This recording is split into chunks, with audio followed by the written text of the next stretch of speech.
आपकी live class चलेगा। Live class शुरू हो चुका है जिसमें आपका 10th ज्योग्राफी का पूर्ण सिलेबस जो है, ज्योग्राफी के अंतर्गत क्या क्या आते हैं, कौन कौन से चैप्टर आते हैं, उसका क्या निचोड़ है, प्रीवियस ईयर्स में कौन कौन से क्वेश्चन पूछे गए हैं, इन तमाम पहलुओं को हम लोग लेके चलेंगे। आइए पहले हम आपके आर्ट्स सब्जेक्ट से आपको इंट्रोडक्शन करवाते हैं कि आपका आर्ट्स सब्जेक्ट में पढ़ना क्या क्या है, किससे रिलेटेड आपको क्वेश्चन कितने आते हैं। तो जैसा कि आप सभी लोग जानते होंगे 10th के स्टूडेंट रह चुके हैं, आप लोग को एग्जाम देना है, या जो नए 10th में जाने वाले हैं उनको इस बात की जानकारी होनी चाहिए। अभी हम पूरा बुक को भी लेके चलेंगे, उसका एनालिसिस भी करेंगे, लेकिन अभी मैंने यहाँ पे आपको लिखा है कि 10th का जो आर्ट्स है, आर्ट्स में जो ज्योग्राफी है या अदर सब्जेक्ट हैं वो कितने भागों में बटे हुए हैं, कौन कौन का कौन सा चीज है। तो मैंने यहाँ बनाया है आर्ट्स का डायग्राम, आप लोग को दिख रहा होगा, जिसमें दो भाग में बांटनी है। एक अध्याय के थ्रू जो भी हमारा सब्जेक्टिव और ऑब्जेक्टिव का एग्जाम होता है वो है, और इसके अलावा फिर प्रैक्टिकल सब्जेक्ट है। प्रैक्टिकल तो हमें स्कूल से मिलता है, 20 मार्क्स का होता है, और 20 मार्क्स में 20, 19, 18 जो भी होता है वो अप्रॉक्स मिलता है। इसके अलावा जो हमारे अध्याय हो जाते हैं, अध्याय के अकॉर्डिंग है भूगोल है, इतिहास है, अर्थशास्त्र है, राजनीतिक शास्त्र है और आपदा है। ऐसे तो 5 सब्जेक्ट होते हैं, किंतु आपका आपदा जो है 10th के सिलेबस के अकॉर्डिंग, बिहार बोर्ड के अकॉर्डिंग आपदा जो है ज्योग्राफी में ही इंक्लूडेड है। आपदा का जो सब्जेक्ट है वो ज्योग्राफी में ही अंत में दिया हुआ है, तो उसके बारे में भी जानेंगे और देखेंगे कौन कौन में से कितना एग्जाम का क्वेश्चन आता है। जैसा कि आप देख रहे हैं नए सिलेबस को,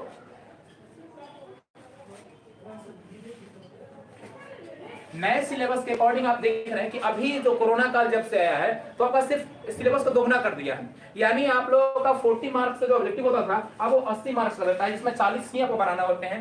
सब्जेक्टिव को दोगुना कर दिया है, तो एक प्लस पॉइंट है। तो आइए देखते हैं जो मूल सब्जेक्ट है, मूल सब्जेक्ट में कैसे एग्जाम में क्वेश्चन पूछता है।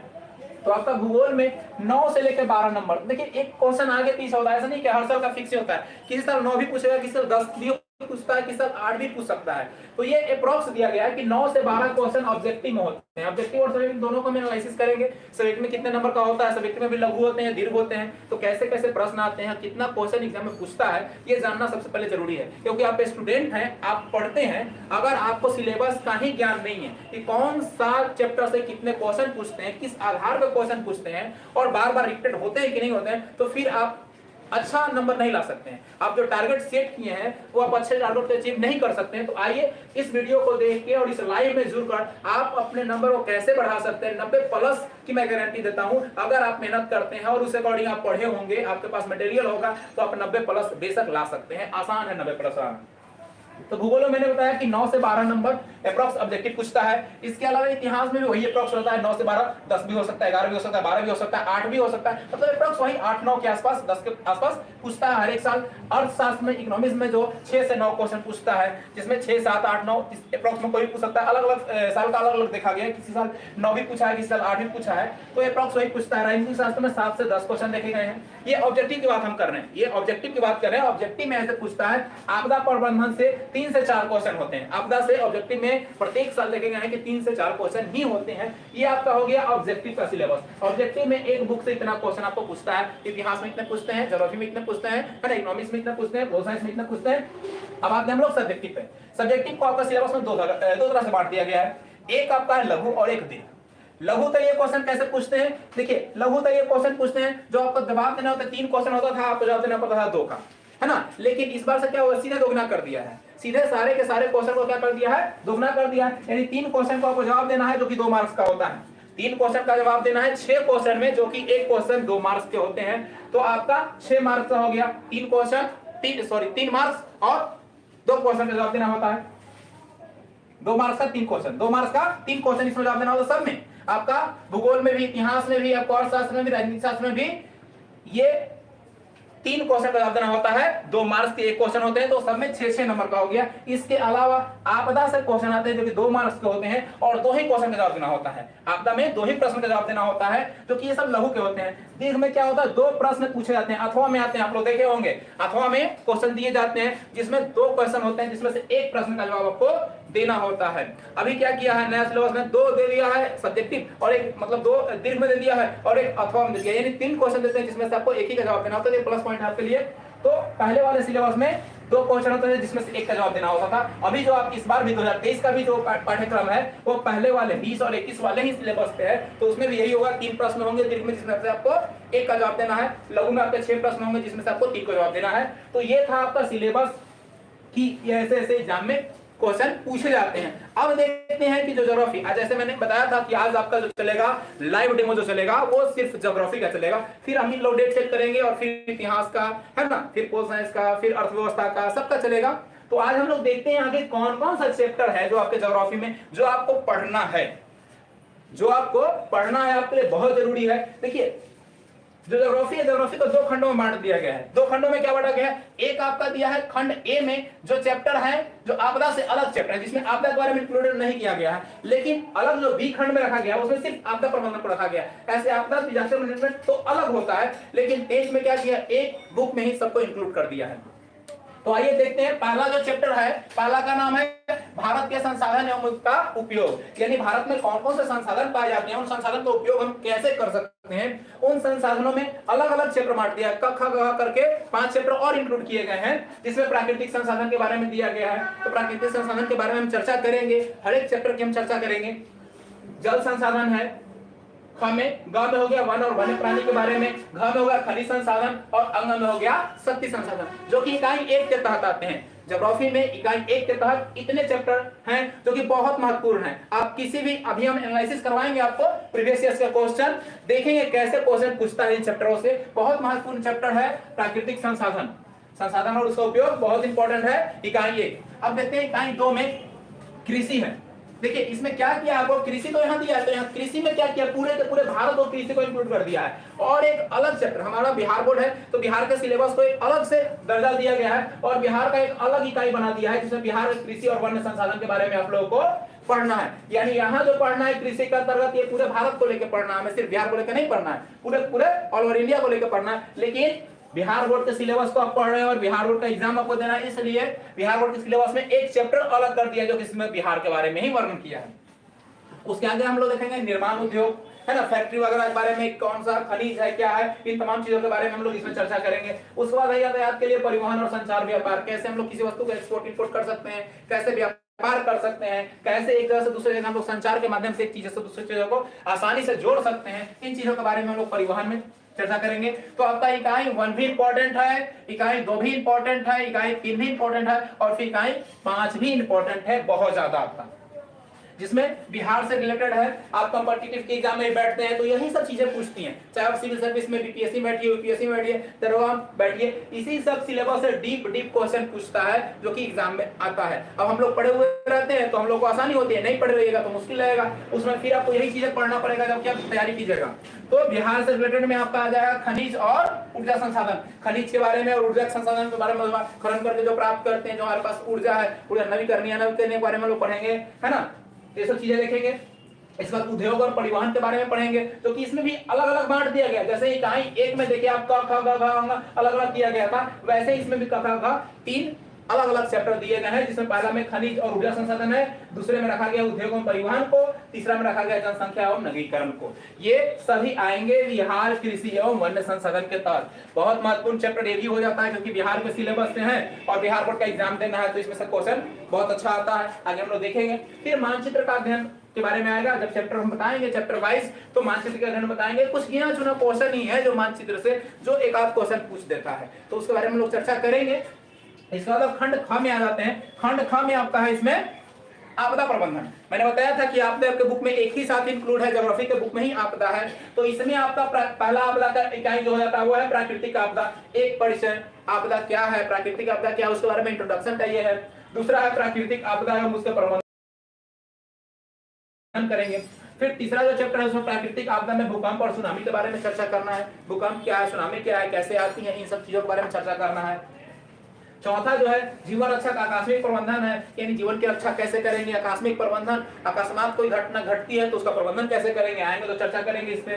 फिर आपदा काल में वैकल्पिक संचार व्यवस्था क्या है, संचार के बारे में चर्चा करेंगे, कौन सा संचार का उपयोग करना चाहिए, कैसे करना चाहिए, इन सब चीजों की चर्चा करेंगे। आपदा के बारे में कुछ अस्तित्व के बारे में, जो अंतिम में थोड़ा बहुत दिया हुआ है, हमारा क्या अस्तित्व और हमारा नैतिक धर्म क्या है, नैतिक कर्तव्य क्या है, इन सब चीजों के बारे में चर्चा करेंगे। तो ये आपके ज्योग्राफी के चैप्टर वाइज दिए गए यहाँ पे कि आपके सिलेबस में इतने ही चैप्टर है जिसको पढ़ना है। कुछ चैप्टर इसमें ज्यादा महत्वपूर्ण है, कुछ चैप्टर से कभी कभी देखा गया है चुना हुआ एक आध क्वेश्चन आ जाता है। अब आइए हम लोग देखते हैं प्रीवियस ईयर में पूछे गए क्वेश्चन कितने हैं और कौन कौन से क्वेश्चन है और कितनी बार वो रिपीटेड होते हैं, ये बहुत महत्वपूर्ण है। जो बच्चा को अच्छा मार्क्स चाहिए, जो चाहता है वाकई में कि अच्छा मार्क्स आए, उसके लिए सबसे बढ़िया चीज है पहले वो क्वेश्चन बैंक का एनालिसिस कर ले। उसको ये पता चल जाएगा कि कौन सा क्वेश्चन कितनी बार पूछा है, किस तरीके से पूछता है। सिर्फ किताबी ज्ञान, किताब लेके बुक पढ़ लिए, सारा क्वेश्चन बना लिए और कहेंगे कि टॉपर हो जाए, अच्छे मार्क्स हो जाए, पॉसिबल नहीं है। आपको इस बात का अनुभव होना चाहिए कि एग्जाम में क्वेश्चन कैसे पूछे जाते हैं, कौन क्वेश्चन बार बार रिपीटेड होते हैं, किस क्वेश्चन पे हमें ज्यादा टारगेट करना है, किस क्वेश्चन को बस इग्नोर करके निकल जाना है। तो आइए उसकी चर्चा करते हैं। सबसे पहले 2022 के सिलेबस को देखते हैं, जो प्रीवियस ईयर्स यानी इसी साल क्वेश्चन पूछे गए हैं, उसको देखते हैं कौन कौन सा क्वेश्चन पूछा गया और वो कितनी बार रिपीटेड हुए हैं, वो भी चीजें देखेंगे। हम आपके सामने 18 से 22 तक यहाँ मैंने नोट किया है जो मैं बताऊंगा। इसके अलावा मैं 15 और 16 17 का भी बताऊंगा। अगर आप लोगों को पीडीएफ चाहिए इसका कौन कौन सा क्वेश्चन एक साथ एनालिसिस करके ज्योग्राफी का, तो टेलीग्राम चैनल पे आप लोग को मिल जाएगा। टेलीग्राम पे भी वही है जो यूट्यूब का आईडी है जीत सर ऑफिशियल, टेलीग्राम का भी चैनल वही है। वहां पे आप लोग जाइए और वहां सर्च कीजिए टेलीग्राम पर जीत सर ऑफिशियल मिलेगा, वहां उसको सब्सक्राइब कर लीजिए। वहां हम इसको डाल देंगे, उसको पीडीएफ बना के आपको वहीं एक साथ मिल जाएगा कौन कौन सा क्वेश्चन कितनी बार पूछा है, तमाम चीजें। चलिए तो आइए चर्चा करते हैं। सबसे पहले 2020 से। 2020 में 2 शिफ्ट में एग्जाम लिए गए हैं, 2021 में भी लिए गए हैं, 20 में भी लिए गए हैं, 19 में भी लिए गए हैं। तो ये सब चीजों को हम लोग देखेंगे कि फर्स्ट शिफ्ट में कैसे क्वेश्चन और वही क्वेश्चन सेकंड शिफ्ट में कैसे रिपीट होता है, प्रीवियस ईयर में कैसे रिपीट करता है। तो देखिए 2020 में फर्स्ट क्वेश्चन है कि फसल चक्रण मृदा संरक्षण के लिए किस प्रकार सहायक है। क्वेश्चन पूछने का तरीका आप लोग समझिएगा, एनसीईआरटी से हूबहू क्वेश्चन उठा कर डालता है। अगर आप अच्छे स्टूडेंट हैं और पढ़ना चाहते हैं और अच्छे मार्क्स हासिल करना चाहते हैं तो एनसीईआरटी बुक मस्ट है। आप कोई साइड बुक से पढ़ते हैं कोई मायने नहीं रखता है, एनसीईआरटी का नॉलेज आपके पास होना बहुत जरूरी है। एनसीईआरटी का नॉलेज आपके पास नहीं है तो फिर आप चाहते हैं कि पूर्णतः हम अच्छा मार्क्स लेके आ जाएंगे, पॉसिबिलिटी नहीं हो पाएगी आपकी। तो एनसीईआरटी में हूबहू क्वेश्चन दिया हुआ है इस तरह से बुक में, आपको देखिएगा आपको पता चलेगा तो हूबहू उतार के दिया है। फसल चक्रण मृदा संरक्षण के लिए किस प्रकार सहायक, आप देखिए ये क्वेश्चन कितना इंपॉर्टेंट है। ये क्वेश्चन आपका पूछा है 2022 के ए और बी में पूछा है, यानी सेट ए में पूछा है, सेट बी में पूछा है, यानी प्रथम पाली में द्वितीय पाली में पूछा है। इसके अलावा देखिए 2021 के सेट ए में पूछा है, इसके अलावा 2020 के सेट ए में पूछा है। सोचिए कितना इंपॉर्टेंट क्वेश्चन है जो कि 2020 में पूछा, 2021 में पूछा, तुरंत फिर 2022 में पूछ दिया। कितना महत्वपूर्ण क्वेश्चन है। तो इस चीज को देखना है कि कैसे क्वेश्चन रिपीट करते हैं। फिर देखिए ये दूसरा क्वेश्चन है, गोंडवाना समूह का कोयला। गोंडवाना समूह, टर्शियरी समूह, दो कोयला के बारे में पढ़ना है आपको, टर्शियरी समूह और गोंडवाना के बारे में। गोंडवाना के बारे में सेट ए में भी दिया और बी में भी दिया, 2022 के सेट ए में भी इंक्लूडेड है और सेट बी में भी इंक्लूडेड है। कितना इंपॉर्टेंट है समझ सकते हैं इसको। तीसरा क्वेश्चन है व्यापारिक कृषि और निर्वाहन कृषि क्या है। व्यापारिक कृषि और निर्वाहन कृषि यानी कहां से उठा के दिया है, कृषि चैप्टर से दिया है, देख लीजिए स्पष्ट पता चल रहा है ना। फसल चक्रण के बारे में दे रहा है तो भी कृषि से ही रिलेटेड है आपका। मृदा संरक्षण के बारे में दे रहा है, ये प्राकृतिक संसाधन में आता है, पहला चैप्टर में के तहत आता है प्राकृतिक संसाधन का के अंतर्गत आएगा आपका मृदा के बारे में पढ़ने के लिए, उससे दिया हुआ क्वेश्चन। अब वन विनाश दिया हुआ है, वन विनाश कहां से आएगा, कृषि और वन संसाधन से आएगा आपका। देखिए कितना इंपॉर्टेंट क्वेश्चन है, कहां से उठा के दे रहा है क्वेश्चन। ये भी क्वेश्चन रिपीटेड है 2020 के सेट ए में, बताइए ये भी 2020 में पूछ दिया, 2022 में पूछ दिया सेट ए में, उसमें भी सेट में उठा के दिया। हूबहू क्वेश्चन को उठा के दे रहा है, कोई चेंजिंग नहीं कर रहा है। संसाधन संरक्षण दिया, अगला क्वेश्चन संसाधन संरक्षण का महत्व क्या है, किस तरीके से संसाधन को संरक्षण करना चाहिए, आगे उस पर चर्चा हम लोग करेंगे। दीर्घ में देखते हैं, दीर्घ में दिया भारतीय अर्थव्यवस्था में वैश्वीकरण का क्या प्रभाव पड़ा, वैश्वीकरण ने किस तरीके से भारतीय अर्थव्यवस्था में परिवर्तन लाया, इसके बारे में जानेंगे। इसके अलावा दिखा रहा है शक्ति संसाधन का वर्गीकरण करें, शक्ति संसाधन क्या है, शक्ति संसाधन को किस तरह से वर्गीकृत हम लोग कर सकते हैं, ये सब आएंगे तो हम लोग पढ़ेंगे यहाँ खनिज और ऊर्जा संसाधन में शक्ति संसाधन के बारे में कि शक्ति संसाधन क्या है, कैसे उपयोग करेंगे, है ना, उसके बारे में। अब आते हैं 2020 के 22 के बी में। ये तो मैंने ए का दिखाया आपको, 22 के बी में देखते हैं। तो यहाँ पर्णपाती वनों के बारे में चर्चा करना है, आप लोग पढ़े होंगे मैंग्रोव वन वगैरह के बारे में, उसमें हम लोग चर्चा कर लेंगे। ये भी आपका किसी चैप्टर के अंतर्गत आ जाएगा, ये चैप्टर आपके आ जाएगा प्राकृतिक संसाधन के तहत आ जाएगा। उसके बाद आपका कह रहा है नवीकरणीय और अनवीकरणीय उदाहरण। नवीकरणीय क्या होता है, अनवीकरणीय क्या होता है, आप लोग पढ़े होंगे, आगे हम चर्चा भी करेंगे उसके बारे में। नकदी फसल और रोपण फसल, देखिए कितना और क्वेश्चन पूछा है 2022 में तो पूछा ही पूछा सेट डी में, इसके अलावा 2021 के ए और बी दोनों में पूछ दिया है, यानी 22 में पूछा, 21 के ए और बी दोनों में पूछ दिया और 2020 के पुनः बी में पूछा। देखिए कितना इंपॉर्टेंट है, ये चीज जानना आपके लिए बहुत जरूरी है, कौन क्वेश्चन बार बार रिपीट कर रहा है। और जो आज आप इस क्लास में सीखोगे, यूट्यूब पे आप कहीं खंगाल लोगे, ऐसा वीडियो कहीं नहीं मिलने वाला है, ऐसा क्लास कोई नहीं दिया अभी तक जो कि हम आपको दे रहे हैं आपके सामने। आप खुद एनालिसिस कर सकते हो कि इस तरह से निचोड़ निकालकर एक साथ पूरे के पूरे चैप्टर के साथ साथ पूरे के पूरे पीछे पूछे गए क्वेश्चन को भी, प्रीवियस क्वेश्चन को एक साथ रिपीट करके सबको दिखाना इतना आसान भी नहीं होता है। तो नकदी फसल और रोपण फसल के बारे में देखिए 3 बार पूछा है, बहुत महत्वपूर्ण क्वेश्चन हो जाता है। 22 में पूछा, 21 में पूछा, 20 में पूछा, कंटिन्यू 3 साल से पूछ रहा है। इसके अलावा देखिए बिहार में कृषि उत्पादन के बारे में, बिहार के बारे में स्पेशल दे दिया है, बिहार के बारे में स्पेशल ही कृषि दिया हुआ है। तो हम लोग वहां से देख लेंगे कि बिहार में कृषि उत्पादन के बारे में क्या क्या चीजें जरूरी है और क्या क्या चीजों का उत्पादन बढ़ रहा है, किस किस क्षेत्र में बिहार आगे है कृषि जगत में। अब आता है दीर्घ में। दीर्घ में जैव विविधता क्या है और ये मानव जीवन के लिए क्यों महत्वपूर्ण है, जीवों की विविधता, जैव विविधता क्या है, वो मानव के लिए क्यों महत्वपूर्ण है, उसके बारे में चर्चा करेंगे। ये देखिए 2019 में क्वेश्चन पूछा है सेट बी में, यानी 22 में और पुनः कहां पूछा, 19 में पूछा, जो कि सेट बी में है। अगला है दूसरा नंबर द्वितीय क्वेश्चन, भारतीय कृषि की विशेषताओं का वर्णन करें। ये तो 22 में पूछा ही पूछा, साथ में 21 के ए में पूछ दिया, यानी 2021 के सेट ए में इस क्वेश्चन को फिर से डाल दिया कि भारतीय कृषि की क्या विशेषता है, उन विशेषताओं के बारे में चर्चा करिए। द्वितीय क्वेश्चन है। अब आते हैं 21 के फिर दीर्घ में। अब 21 के दीर्घ में क्या है, 22 तक हो गया ना, 21 के लघु है। 21 के लघु सेट ए में देखते हैं कोयला के बारे में पूछा है, कोयला क्षेत्रों के बारे में पूछा है, कोयला के कितने प्रकार होते हैं, भली आप लोग जानते हैं। हरित क्रांति के बारे में पूछा है, जो कि सारा चीज किससे रिलेटेड है, कृषि से ही रिलेटेड है, हरित क्रांति हो, है ना। अब देखिए स्वामित्व के आधार पर संसाधन कितने भागों में बांटा गया, पहले चैप्टर में पढ़े होंगे आप लोग, संसाधन को किस किस भागों में बांटा गया है, स्वामित्व के आधार पर क्या होता है ना। तो ये सब चीज हम लोग पढ़े। पवन अपर्दन वाले क्षेत्रों में कृषि की कौन सी पद्धति का उपयोग किया जाता है, ये भी क्वेश्चन पूछा है कि पवन अपर्दन वाले क्षेत्रों में खेती की कौन से। अभी तक आप लोग देखे होंगे तो सबसे ज्यादा क्वेश्चन पूछ रहा है कृषि से ही, सबसे ज्यादा। देखिए फसल चक्र पूछ दिया, व्यापारिक कृषि पूछ दिया, वन विनाश कृषि का भी एक प्रमुख कारण है, आप लोग पढ़े होंगे तो जानते होंगे। भारतीय अर्थव्यवस्था पूछ दिया है, पर्णपाती वनों के बारे में पूछा है, नकदी फसल और रोपण फसल, बिहार की कृषि के बारे में पूछा है, फिर से कृषि की विशेषता पूछ दिया है, हरित क्रांति पूछ दिया, अभी कृषि से ही रिलेटेड है, हरित क्रांति क्यों लाई गई थी आगे हम चर्चा करेंगे। स्वामित्व के आधार पर संसाधन के बारे में पूछा है, क्योंकि पहले चैप्टर से है संसाधन और प्राकृतिक संसाधन से। पवन अपर्दन वाले में कृषि कौन सी पद्धति उपयोग होती है, ये भी हमको पहले ही इकाई से ही क्वेश्चन है, यानी देखिए एक इकाई से कितना क्वेश्चन निकल रहा है। अब 18 में आते हैं हम लोग, नहीं 18 से पहले हम लोग इधर देख लेते हैं बी वाला, ये नीचे लिख दिए यहाँ पे स्पेस नहीं है इसलिए।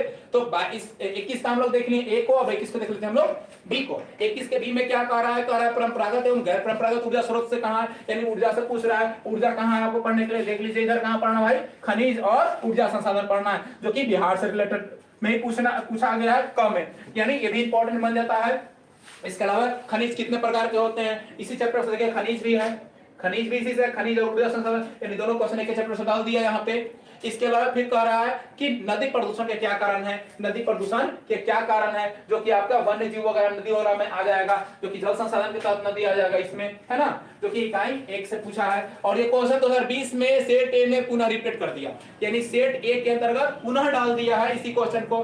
पर्यावरण के लिए वन क्यों जरूरी है, देखिए इधर भी वन से क्वेश्चन था, यही कहीं क्वेश्चन था ना, वन से रिलेटेड था आपका क्वेश्चन। देखिए यहाँ सेट 2022 में वन विनाश का प्रमुख कारण है ना, और यहाँ भी कह रहा है कि वन पर्यावरण के लिए क्यों जरूरी है, यानी एक ही चैप्टर से दोनों क्वेश्चन 22 में भी पूछा है और 21 में भी पूछा है। फिर नदी घाटी परियोजना से पूछा है, नदी घाटी परियोजना क्या होता है, नदी घाटी परियोजना को बहुत ऐसे परियोजना के ऊपर आगे क्वेश्चन मिलेगा आपको, बहुत ऐसे परियोजना के बारे में क्वेश्चन आपको मिल जाएगा, आगे होगा दिया हुआ, इधर ही कहीं था नदी घाटी परियोजना मिलेगा, आगे आगे तो हम लोग चर्चा कर लेंगे, देखते हैं आगे क्यों। तो नदी घाटी परियोजना से क्वेश्चन पूछा है, दीर्घ में है जो वनस्पति और जीव जंतु के हाथ से के बारे में पूछ रहा है कि वनस्पति जगत का ह्रास कैसे हो रहा है, वन्य जीवों का ह्रास कैसे हो रहा है, वन्य जीवों का ह्रास कैसे हो रहा है, यानी पुनः वहां से इंक्लूड कर दिया। बिहार की कृषि की समस्या, देखिए बिहार से कितना क्वेश्चन आ रहा है, यहाँ उत्पादन के बारे में पूछा 2022 में उत्पादन, और तुरंत 21 में कह दिया कि समस्या क्या है भाई, बिहार में क्यों कृषि नहीं आगे हो पा रही है, इसका कारण क्या है, क्या क्या समस्या है। यहाँ से फिर से कृषि से उठाया बिहार से। 2020 में देखते तो खनिज का संरक्षण प्रबंधन, खनिज को बचाना क्यों जरूरी है, इसके अलावा फिर से, और देखिए ये बिहार के खनिज की समस्या वाला 20 में भी क्वेश्चन पूछा है ना, 20 के बी में भी पूछा है, ए बी दोनों में पूछा है, 21 में भी पूछा है, कितना इंपॉर्टेंट हो जाता है। बिहार में कृषि की समस्या के क्वेश्चन को ए और बी दोनों में पूछा है, इसके अलावा 2021 में भी पूछा है, तो ये भी महत्वपूर्ण हो जाता है। इसके अलावा खनिज संरक्षण और प्रबंधन के बारे में पूछ रहा है, खनिज का संरक्षण कैसे करेंगे, उसका प्रबंधन कैसे करेंगे, उसका रख रखाव कैसे करेंगे, इसके बारे में पूछा है। सौर ऊर्जा से क्वेश्चन, देखिए पहला क्वेश्चन यहाँ डाला है, और मुझे एक ही क्वेश्चन है और कहीं सौर ऊर्जा से दिया हुआ है, सौर ऊर्जा से क्वेश्चन है, सूर्य के प्रकाश की ऊर्जा से, है ना। उसका तीन क्वेश्चन में आता है उदारीकरण, निजीकरण, वैश्वीकरण पर क्या प्रभाव पड़ता है, उदारीकरण, निजीकरण, वैश्वीकरण, एक चैप्टर ही है आपको पढ़ने के लिए। जो कि इतिहास में भी पढ़ने के लिए आपको मिलेगा, इकोनॉमिक्स में भी पढ़ने के लिए मिलेगा और हिस्ट्री में भी पढ़ने को मिलेगा। तो ये देख लेना है। अर्थव्यवस्था में परिवहन और संचार का क्या देख लिए, यहाँ संचार परिवहन व्यापार दिया हुआ है, एक आपका इकाई है परिवहन संचार और व्यापार, वहां से क्वेश्चन उठा के दे दिया है आपका 2020 में। 2020 के बी में देखते हैं तो क्या है, यहाँ पेट्रोलियम से किन किन वस्तुओं का निर्माण होता है वो दिया गया है, किन किन वस्तुओं से पेट्रोलियम का हम लोग निर्माण करते हैं उसके बारे में हम लोग को पढ़ने के लिए दे दिया है, कैसे पेट्रोल का निर्माण किया है, पेट्रोल से कौन कौन सी वस्तु बनती है। इसके अलावा सार्वजनिक और निजी उद्योग के बारे में पढ़ना है, सार्वजनिक उद्योग कौन सा होता है, निजी उद्योग कौन सा होता है, जो कि चैप्टर में हम आपको चर्चा करेंगे। वायु परिवहन से देखिए पहला क्वेश्चन नहीं सेक्रेटरी और कहीं वायु परिवहन से नहीं था, जल संसाधन से था, वायु परिवहन से नहीं था। एक और क्वेश्चन आपको मिलेगा कि सड़क परिवहन वाले, सड़क प्रादेशिक वाले से 18 में क्वेश्चन होगा शायद, वो वायु परिवहन के बारे में पूछ दिया। इसके बारे फिर वन में, बिहार में वनों का अभाव, फिर देखिए बिहार से उठा दिया, यहाँ भी उठाया, यहाँ भी उठाया, इधर भी उठाया, यानी बिहार से बहुत इंपॉर्टेंट क्वेश्चन बिहार वाले चैप्टर से है। और एक चैप्टर से भी देखिए सबसे ज्यादा क्वेश्चन यही दो चैप्टर से निकलता हुआ आ रहा है। सीमेंट उद्योग, सीमेंट उद्योग किसमें हो जाएगा आपका, निर्माण उद्योग से लेके चलाएंगे सीमेंट उद्योग को। एक क्वेश्चन यहाँ पे डाल दिया, दो एक पहला क्वेश्चन आ रहा है निर्माण उद्योग से। अब देखिए 2019 के ए में देखते हैं प्राकृतिक संसाधन का संरक्षण कैसे करेंगे। अब प्राकृतिक संसाधन कहाँ आ गया भाई, तो देख लीजिए प्राकृतिक संसाधन कहाँ आ गया है आपका आ गया है इकाई 1 के अंतर्गत आ गया है। इसमें कपास का उत्पादन, तो कपास कहाँ होता है भाई, तो खेती में होता है, तो कृषि से रिलेटेड, क्योंकि बिहार में कपास की खेती न के बराबर होती है, वो होती है महाराष्ट्र में, तो महाराष्ट्र यानी इंडिया से पूछा है, यानी इकाई दूसरे क्वेश्चन लेके चला है यहाँ पे। इसके बाद फिर है उद्योग से प्रदूषण, उद्योग धंधों को लेके चला है, यानी विनिर्माण को लेके चला है, निर्माण उद्योग को लेके चला है। यहाँ भी आपको उद्योग और परिवहन से दिया बिहार से भी, तो इससे कौन कौन सा प्रदूषण फैलता है इसके बारे में चर्चा करना है, जानना है। बिहार में जलमार्ग के बारे में पूछ रहा है, जल संसाधन आपका स्पष्ट दिया हुआ है, यहाँ जल संसाधन है, जल संसाधन से क्वेश्चन आ गया है यहाँ पे। इसके अलावा दीर्घ में देखते हैं तो दीर्घ अर्थव्यवस्था में खनन का क्या योगदान है, खनन करके कोई चीज प्राप्त कर सकते हैं अर्थव्यवस्था से, है तो कहाँ खनन चल जाएगा, खनन चल जाएगा आपका किसमें, खनिज संसाधन में चला जाएगा, लेकिन खनिज संसाधन है यहाँ। इसके अलावा फिर से देखते हैं जल संसाधन से फिर क्वेश्चन आया, जल संसाधन पहले भी क्वेश्चन था, है ना, तो जल संसाधन बार बार रिपीट कर रहा है। झारखंड में कह रहा है कि लौह उद्योग का क्या विस्तार है, झारखंड में लौह उद्योग का क्या विस्तार है, इसके बारे में फिर से क्वेश्चन आपसे पूछा गया है। इसके अलावा दीर्घ में धात्विक और अधात्विक खनिज से पूछा गया है, देखिए धात्विक अधात्विक फिर आ गया, यानी उद्योग धंधा से आ गया, कहाँ गया उद्योग धंधा, यहाँ आ गया आपका धात्विक, यहाँ खनिज उद्योग है, यहाँ से ही क्वेश्चन पूछा है धात्विक और अधात्विक खनिज।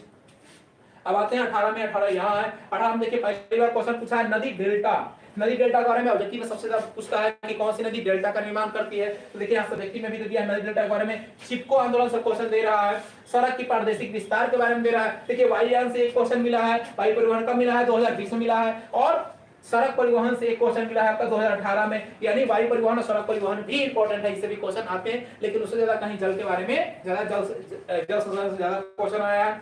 दीर्घ में है सूचना प्रौद्योगिकी के बारे में, टेक्नोलॉजी के बारे में पढ़ना है, सूचना प्रौद्योगिकी के बारे में कौन कौन से हैं, है ना, ये सब परिवहन संचार में आ जाएगा, इस चैप्टर में आ जाएगा। इसमें चैनल के बारे में भी पढ़ना है हम लोगों को। समुच्चय रेखाओं के बारे में देखिए, समुच्चय रेखा कहां से आता है, पहला क्वेश्चन आता है मानचित्र से, आप लोग पढ़े होंगे मानचित्र के अंदर समुच्चय रेखा के बारे में, है ना, ऊंचाई को प्रदर्शित करने के लिए रेखाओं का प्रयोग किया जाता है, वो क्या आगे और हम चर्चा करने वाले हैं अभी आप लोग तुरंत ही। मृदा में जलोढ़ मिट्टी, मृदा संसाधन किसमें आता है, तो मृदा संसाधन प्राकृतिक संसाधन में जाएगा। 6 प्रकार की मिट्टी होती है, मिट्टी के बारे में हम लोग पढ़े होंगे, अलग अलग मिट्टी होती है, अलग अलग गुणवत्ता होती है, अलग अलग राज्यों में विस्तार होता है, तो इन सब चीजों के बारे में हम लोग चर्चा यहाँ पे करने वाले हैं। इसके अलावा परमाणु शक्ति से देखिए पहला क्वेश्चन पूछा है, परमाणु शक्ति क्या होता है, कौन कौन परमाणु शक्ति के निर्माण करने वाले केंद्र हैं, कितने हैं, आप लोग पढ़े होंगे।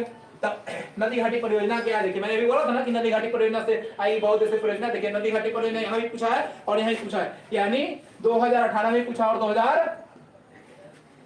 2021 में भी पूछा। नदी घाटी परियोजना से क्वेश्चन दोनों बार रिपीट किया, सेम क्वेश्चन दिया है। नदी घाटी परियोजना के से क्या समझते हैं, इसको उद्देश्यों को वर्णन करें, और यहाँ भी नदी घाटी परियोजना से क्या समझते हैं, इसको उद्देश्यों को वर्णन करें। फिर ऊर्जा के स्रोत के बारे में, ऊर्जा के कौन कौन से स्रोत हैं, ये सब के बारे में पूछा है। इसके अलावा 17 के भी क्वेश्चन है, 16 के भी क्वेश्चन है, 15 के भी क्वेश्चन है, सबके क्वेश्चन है, और थोड़ा सा एनालिसिस कर देते हैं। 15, 16, 17 को भी हम बोल देते हैं, अगर इनको चाहिए तो मिल जाएगा ये सब सारा चीज। 18 तक तो पता ही नहीं है आप लोग को।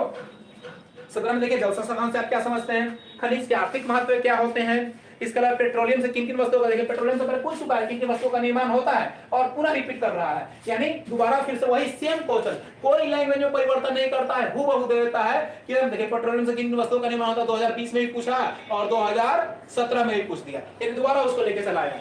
इसके अलावा प्रदूषण के बारे में पूछ रहा है, प्रदूषण को नियंत्रण करने के उपाय को बताइए। इसके अलावा फिर 17 के सेकंड सिटिंग का है क्वेश्चन, जो कि प्राकृतिक संसाधन का संरक्षण कैसे करेंगे, संसाधनों को कैसे बचा सकते हैं, संरक्षण कैसे कर सकते हैं, उसके बारे में है। भारतीय अर्थव्यवस्था में कृषि का क्या महत्व है, बहुत महत्वपूर्ण क्वेश्चन है। भारतीय अर्थव्यवस्था में कृषि का क्या महत्व है, ये पूछ रहा है। यहाँ देखिए कृषि संसाधन है ही भाई, इसमें से देख लेंगे हम लोग।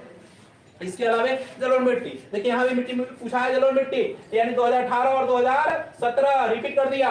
2018 में पूछा और 2017 में ही तुरंत पूछ दिया, अगले साल ही पूछ दिया। फिर चाय के उत्पादन के लिए क्या भौगोलिक दशा है, ये नया क्वेश्चन है, ये क्वेश्चन कभी नहीं पूछा है, एक बार सुन लीजिएगा। चाय के उत्पादन के लिए प्रमुख भौगोलिक दशाओं का वर्णन करिए और भारत में चाय का उत्पादन किस राज्य में होता है, यानी चाय के निर्माण के लिए, चाय की खेती करने के लिए क्या क्या चीजें अनुकूल होनी चाहिए, इसके अलावे इनका विस्तार किन किन राज्यों में होता है, ये नया क्वेश्चन अभी तक देखिए आप लोग देख लिए, 17 से लेके 22 तक देख लिए, इसमें कहीं क्वेश्चन इससे नहीं पूछा, तो एक नया क्वेश्चन है, तो पॉसिबिलिटी होती है पूछने की, इसमें थोड़ा ध्यान लेंगे हम लोग। अब 16 में आते हैं हम लोग, 16 को देखते हैं। 16 में कह रहा है कि बिहार में वन संपदा की वर्तमान स्थिति क्या है, यानी वन संसाधन से फिर पूछा है क्वेश्चन, यानी बार बार रिपीट कर रहा है, जंगल से, वन से। देखिए वन संसाधन हर जगह पूछ रहा है, इधर ही पूछा है वन संसाधन के बारे में, विनाश के कारण पूछा है, यानी वन वाले चैप्टर से बहुत महत्वपूर्ण हो जा रहा है क्वेश्चन, बार बार पूछ रहा है। तो कृषि का उत्पादन के लिए, भारतीय कृषि के उत्पादन के लिए 4 कारणों को बताना है, यानी उत्पादन कम क्यों हो रहा है भारत में कृषि का, उसको उत्पादन के 4 कारण बताना है, क्यों कम हो रहा है भाई, उसके बारे में। यानी सिर्फ कृषि से लेकर चला है, तो बिहार को इंक्लूड नहीं किया, यानी भारत को इंक्लूड किया इसमें। इसके अलावा फिर पर्वतीय छायाकरण विधि के बारे में, यानी किस क्षेत्र से आ गया, मानचित्र से, यानी 2022 से लेके 2017 तक, 17 में क्वेश्चन फिर रिपीट किया, एक बार तो क्वेश्चन किया ही किया यहाँ पे समोच्च रेखा के बारे में, यानी 2018 में रिपीट किया, 2017 में रिपीट किया, 2018 और 2017 में 2 बार इसका क्वेश्चन रिपीट किया है, इधर बीच में इसका क्वेश्चन रिलेटेड नहीं था कहीं। फिर है भारत में सीमेंट उद्योग, सीमेंट उद्योग के बारे में पूछा है, सीमेंट उद्योग इधर भी देखे थे, एक बार और आया था सीमेंट उद्योग कहीं, सीमेंट उद्योग देखिए 2000 के में आया, 20 में आया, फिर 2017 में आ गया, यानी 2 बार रिपीट किया, सेम टू सेम क्वेश्चन डाल दिया है ना। इसके अलावा इसके हाथों में दिया था मानचित्र, मानचित्र के बारे में देता है कि मानचित्र ये कहाँ है, इसको दर्शाना है, जैसे दे देगा गेहूं का उत्पादन कहाँ होता है। अब गेहूं का उत्पादन जानने के लिए आपको उस राज्य को जानना पड़ेगा, गेहूं का उत्पादन होता कहाँ है, किस राज्य में होता है, फिर भारत का मानचित्र बना के आपको उस राज्य को इंडिकेट करना होगा। दिल्ली के बारे में तो भारत की राजधानी है दिल्ली, तो वहां आपको इंडिकेट करना पड़ेगा। विशाखापट्टनम बंदरगाह के बारे में, लाल मिट्टी कहाँ होती है, किसके कारण लाल मिट्टी होती है, ये आपको जानना पड़ेगा, तो आपको राज्य का पता चलेगा, तब राज्य को आपको इंडिकेट करना पड़ेगा। अरब सागर के बारे में इंडिकेट करना है, तो ये मानचित्र बना के इसमें प्रदर्शित करना होता है। अब आइए देखते हैं 2016 के बारे में। 2016 में फिर पूछ रहा है बिहार में वन विनाश के कारणों को वर्णन करें, यानी देख रहे वन वाला आपका पीछा नहीं छोड़ने वाला है, क्योंकि जैसे जल है जीवन है, जल रहेगा तो ही जीवन है, वैसे वन रहेगा तभी सांस ले देगा। वन नहीं है तो सांस नहीं ले सकते हैं, तो आपको वन के बारे में आपको जानना पड़ेगा अच्छे से। अब देखिए फिर क्वेश्चन पूछा तल चिन्ह और स्थानीय ऊंचाई, आप लोग अगर पढ़े होंगे अच्छे से तो आपको पता होगा कि ये किससे है, मानचित्र अध्ययन से है। तल चिन्ह और स्थानीय ऊंचाई ये निकालने का है, ये क्षेत्र निकालने का है, मेजरमेंट करने का है। तो ये फिर पूछा है कब, 2016 में पूछा है, 2016,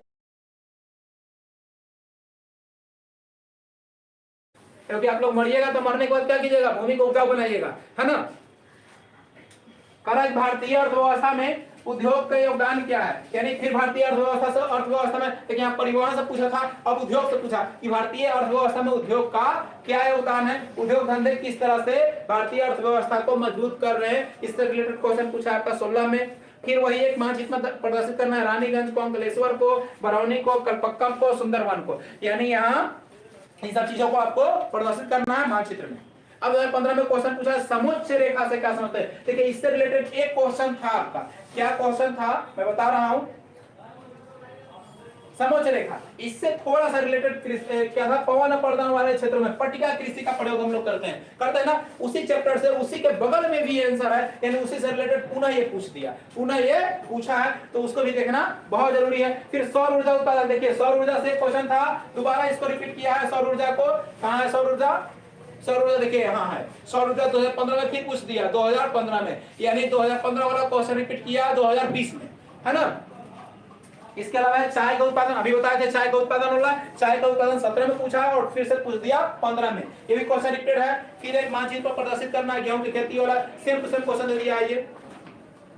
15 के सेकंड शिफ्ट में है खनिज संरक्षण प्रबंधन से खनिज को कैसे बचाएंगे, संरक्षण प्रबंधन कैसे करेंगे, इस बारे में जानना है। चिपको आंदोलन पुनः पूछ दिया, चिपको आंदोलन पहले ही पूछा था 2018 में और फिर से पूछ दिया 2015 में, 2015 और 18 में ये रिपीट किया है। फिर से रेल परिवहन से। देखिए रेल परिवहन से पहला क्वेश्चन, अभी तक हम लोगों ने जितना क्वेश्चन एनालिसिस किया है इसमें कहीं भी रेल परिवहन से क्वेश्चन नहीं आया है, लेकिन रेल परिवहन क्वेश्चन 2015 में पूछा है, तो रेल परिवहन को देखना आपके लिए जरूरी हो जाता है। इसके बाद सड़क परिवहन से भी एक बार क्वेश्चन पूछा है, तो सड़क परिवहन को भी देखना आपके लिए जरूरी हो जाता है। देखिए ये पूछा है 2018 में, 18 के बाद कहीं नहीं पूछा है, नहीं 15 तक पूछा है, तो आपके लिए इंपॉर्टेंट हो जाता है। रेल परिवहन 2015 में पूछा है, जबकि 7 साल हो गए उसको पूछे हुए, ये 8वां साल है, तो हो सकता है कि आपका क्वेश्चन रेल परिवहन से हो, इसलिए उसको फोकस करना है, क्योंकि बिहार बोर्ड का आदत है रिपीट करता है क्वेश्चन को, प्रीवियस ईयर में जो पूछा है वही क्वेश्चन रिपीट करेगा।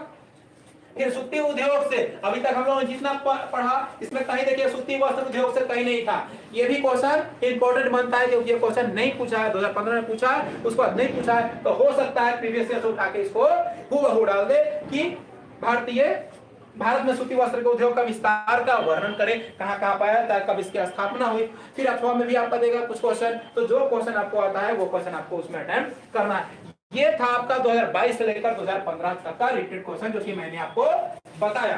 अब इसका आप अच्छे से अध्ययन कर सकते हैं, सारी चीजें लिखी हुई है, कौन सा क्वेश्चन कितनी बार पूछा है, कब कब पूछा है, तो ये आपके लिए बहुत महत्वपूर्ण हो जाता है। आप इसका एनालिसिस करें, अगर अच्छे मार्क्स चाहते हैं तो।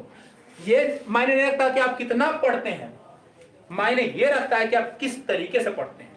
आप पूरा दिन रात किताब कॉपी लेकर बैठ रहे, कोई फायदा नहीं होने वाला, कोई फायदा नहीं होने वाला है। आप 6 घंटा ही पढ़ते हैं, सारी चीजों को सिस्टमैटिक पढ़ते हैं, कैसे क्या पढ़ना चाहिए, कितना पढ़ना चाहिए, किस चैप्टर से क्वेश्चन आने वाला है, अगर ये एहसास आपके पास, ये ज्ञान आपको है, तो आप आसानी से कम मेहनत में आप अच्छा से अच्छा क्वेश्चन बना सकते हैं, और मेहनत कम पड़ेगी और आपका नंबर अच्छा आएगा। तो अब आपको डिसाइड करना है कि आपको किस तरीके से मेहनत करना है। जिनको एग्जाम देना उनके लिए समय बिल्कुल नहीं है, जिनको एग्जाम देना इस बार उनके लिए बिल्कुल समय नहीं है, जो नए सत्र में जाने वाले हैं उनके लिए भी पर्याप्त समय है, तो पहले से ही वो अपनी रणनीति को सेट कर सकते हैं कि कैसे उनको क्या करना है, और उस आधार पे वो चलेंगे। अब हम लोग स्टार्ट करने वाले हैं बुक को, उस बुक के चैप्टर वाइज में क्या क्या है, जो चीजें आपको आज इस लाइव में बता देने वाले हैं, ये इतनी आसानी से आपको नहीं मिलने वाली। अभी तक तो कोई नहीं बनाया है, आगे हो सकता है कि लोग बनाए इस तरीके से chapter wise, previous year question, किस चैप्टर से कितना पूछा गया है, ये चीजें अभी तक नहीं मिली होगी, जो कि अब आपको आज मिलने वाली है। इसका आप लोग भरपूर फायदा उठाएं, कोई इसका चार्ज नहीं है, फ्री ऑफ कॉस्ट है, आसानी से आप देख सकते हैं। आपके भले के लिए आप लोग कितना घंटा मिसयूज करते होंगे सोशल मीडिया पर जाके, मोबाइल पे सिनेमा देखते होंगे, गेम खेलते होंगे, ये आपके नॉलेज के लिए है, आपके लिए बहुत फायदेमंद है, इसका आप सही से उपयोग करें। चैप्टर वाइज स्टार्ट करते हैं।